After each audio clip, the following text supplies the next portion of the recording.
This video is only possible thanks to viewers like you. To support the channel and get more, go to patreon.com/optimisticduelist and subscribe. Link in the description.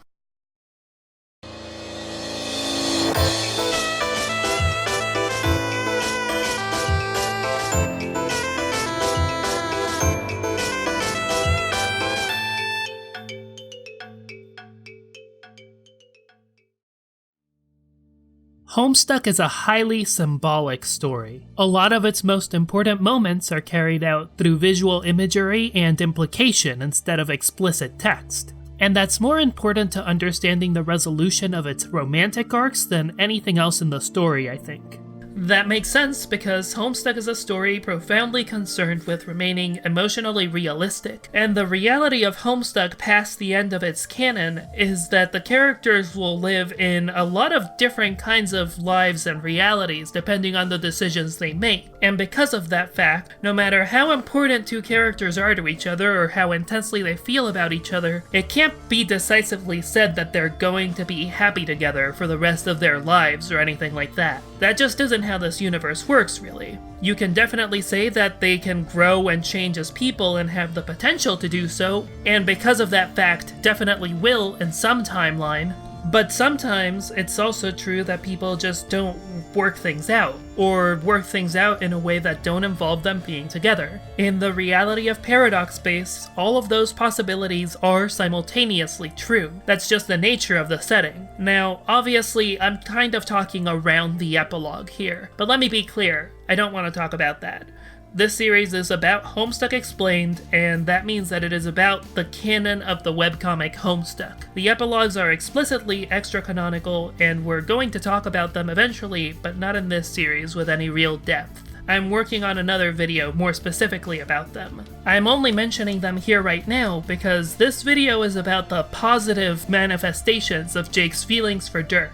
And in the wake of the epilogues, people are obviously going to be somewhat skeptical about that very premise. But the comic remains the primordial canon, and the events and feelings it depicts remain true. So let's get into it. Jake's feelings for Dirk shine through several times over the course of the session. The first is probably during Trickster mode, when the girls move to replace Dirk with AR when he's too much of a killjoy to join them in their revelry. Not only does Jake refuse to leave Dirk behind, he also has enough presence of mind, even as a trickster, to apologize to Dirk for abandoning him, and admit that he was feeling bad about the situation. He also makes a specific point to ask Dirk to marry him. And the fact that Jake is the only trickster besides Dirk himself to show any degree of self-awareness or emotional grounding during the whole episode, specifically about Dirk, kind of speaks for itself. There's also the masterpiece, in which Jake's hope powers activate to save Dirk's life.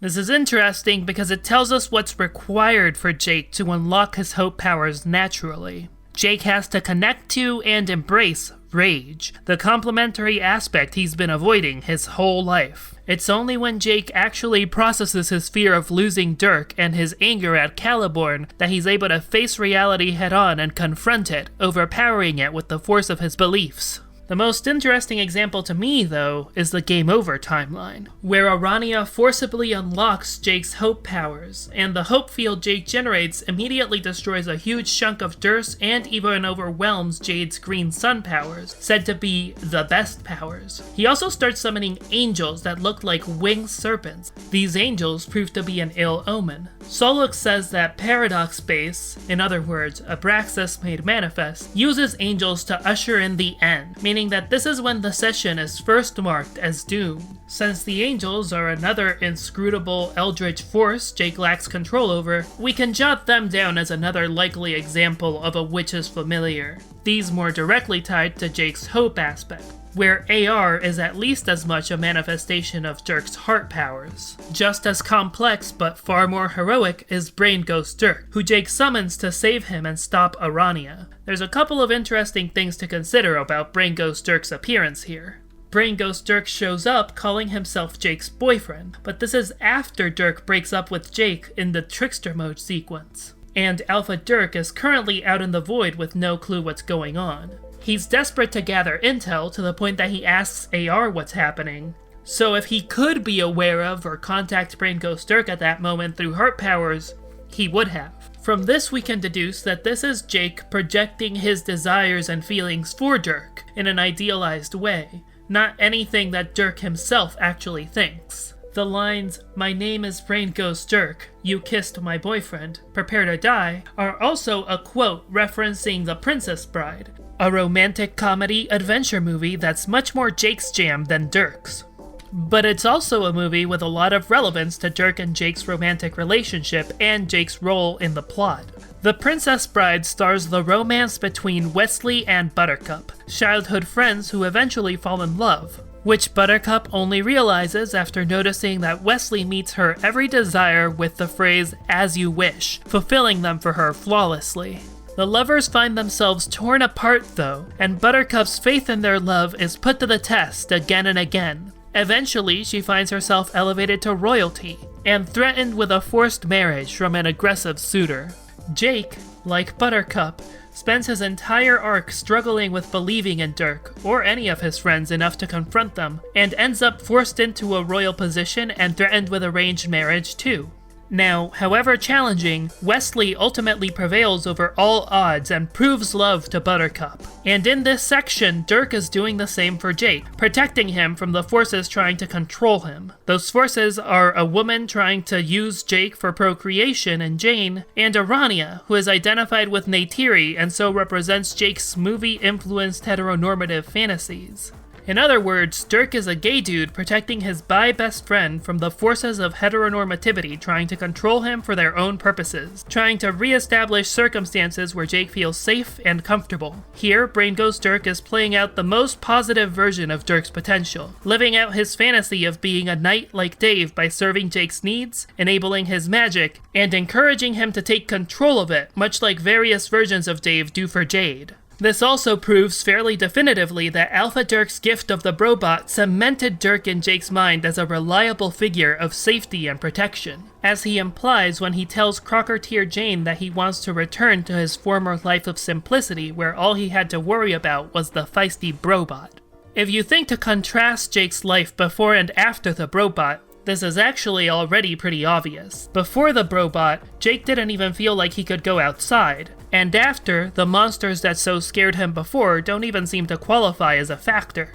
The difference is that because of the Brobot's presence, Jake knows that even if he messes up, he won't die. A Dirk will be there to bail him out. In this way, Dirk is providing the sense of safety that Jake lost when Grandma died, and through Jake's pagey nature, Dirk has an outlet through which he can live out his own dream of being like Dave, a knight. He's even remembered that way by Grandpa in the other universe. And that mutually fulfilling potential is really the root of their romance in my eyes. The question, as far as I'm concerned, isn't whether they both feel for each other, but whether they can actually communicate enough to understand each other's feelings and where they're coming from. But, you know, though the epilogues seem to have gone a different direction so far, all fanfics are technically canon now, insofar as they're possible realities that could have taken place on Earthsea. So the answer, as far as I'm concerned, is yes. But getting into this any further requires talking about the epilogues, and I think that deserves its own video, which will most likely be the next one. Hope you enjoyed the video. I wanted to let you all know that I've started shipping out the exclusive pin sets for the $50 tier patrons. And to let you all know that patrons at the $3 tier and above will get access to my mostly Jake-focused fanfic set after the results of the Meet timeline. It also features a lot of exploration about my feelings on the epilogue, so if you're curious about that and can't wait for the video, or you want my exploration of the Homestuck universe to come in the form of just writing fiction instead of just analysis videos, feel free to hop on and check it out. I'm actually pretty proud of it, and I've been told it's a fun read. I will be making it public eventually, it's just gonna take a lot of formatting work and probably editing, so I figured I'd put it up for patrons first. Finally, thank you all so much once again for supporting this channel's endeavors and staying tuned in to what I have to say. It really means a lot to me, and none of this would have been possible without you. Excited to see where we go next, and I hope you are too. Until next time, keep rising.